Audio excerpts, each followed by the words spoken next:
Au large de la Floride, niché dans les eaux bleues et lumineuses de l'océan Atlantique, se trouve un endroit enveloppé de mystère. On l'appelle le triangle des Bermudes. Certains disent qu'il a la forme d'un triangle géant, avec ses pointes près de Miami, de Porto Rico et de l'île des Bermudes. Cet endroit intrigue les marins et les scientifiques depuis des siècles. Des navires et des avions ont disparu à l'intérieur de ces frontières, ne laissant derrière eux que des questions et des histoires murmurées. Certains disent que les boussoles s'affolent, tandis que d'autres parlent de tempêtes soudaines qui apparaissent de nulle part. Mais que se passe-t-il vraiment dans le triangle des Bermudes? Est-ce un cimetière marin pour les voyageurs sans méfiance, ou y a-t-il une explication plus simple? Voici Max, Lily et Sam, trois amis inséparables, toujours à la recherche de nouvelles aventures et passionnés par la résolution de mystères. Leur imagination débordante les entraînait souvent dans des histoires extraordinaires, même lorsqu'ils étaient simplement réunis dans le salon de Max. Max, l'aîné du groupe, adorait se plonger dans les cartes anciennes et les livres sur l'inexpliqué. Il passait des heures à explorer des récits de disparitions étranges, de trésors cachés et de phénomènes mystérieux. Pour lui, chaque page était une porte ouverte sur un nouveau monde à découvrir. Lily, avec ses yeux brillants et son esprit vif, était la détective du groupe. Elle aimait assembler les indices, résoudre des énigmes et trouver des solutions là où personne d'autre ne voyait rien. Sa curiosité et sa logique faisaient d'elle une alliée précieuse lors de chaque aventure. Sam, le plus jeune, était fasciné par la mer et toutes ses créatures. Il pouvait passer des heures à observer les poissons dans l'aquarium ou à rêver de nager avec des dauphins. Sa passion pour l'océan lui donnait toujours des idées originales pour leurs expéditions.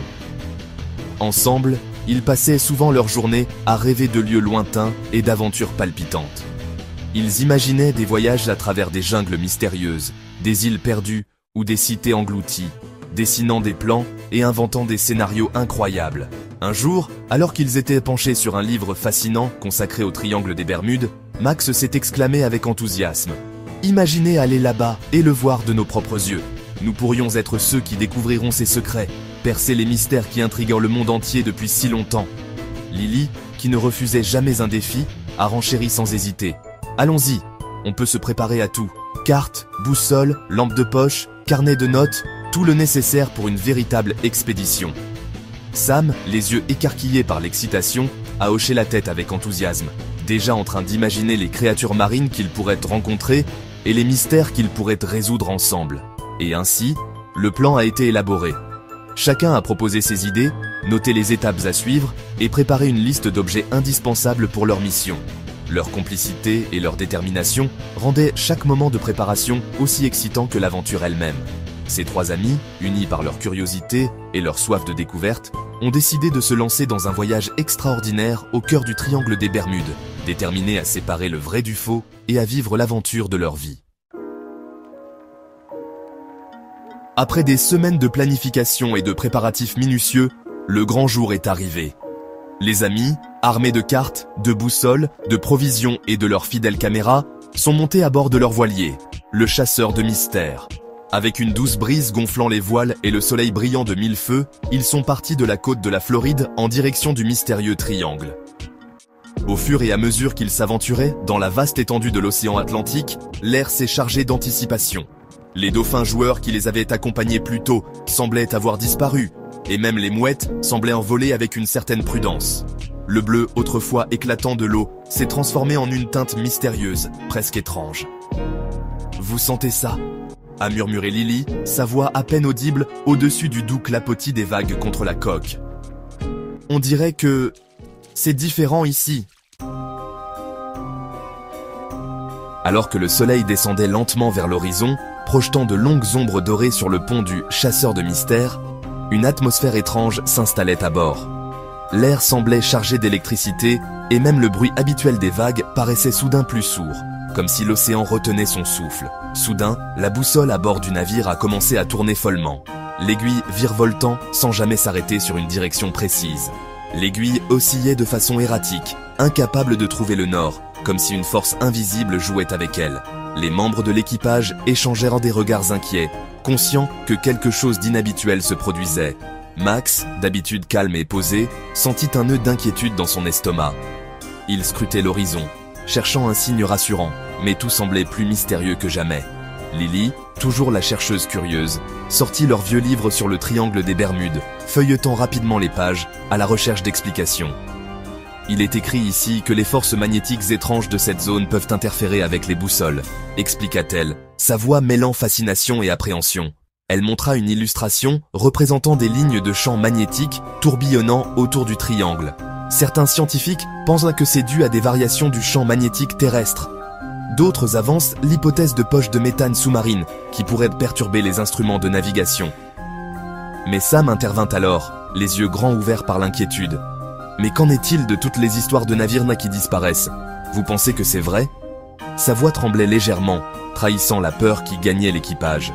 Max, essayant de se montrer rassurant, leur rappela. Il y a d'autres explications aussi.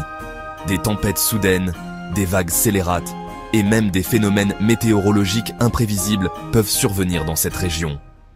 Parfois, une simple erreur humaine, comme une mauvaise lecture des instruments ou une décision prise dans la panique, peut entraîner des accidents en mer.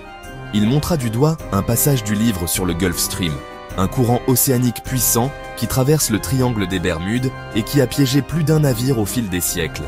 Ce courant, invisible à l'œil nu mais redoutable, peut emporter un bateau loin de sa trajectoire en quelques heures seulement. Des courants forts comme celui-ci peuvent être dangereux, même pour des marins expérimentés. C'est un rappel que la mer, aussi belle soit-elle, reste imprévisible et pleine de mystères. Tandis que la nuit tombait, chacun sur le pont se demandait ce que le triangle leur réservait encore.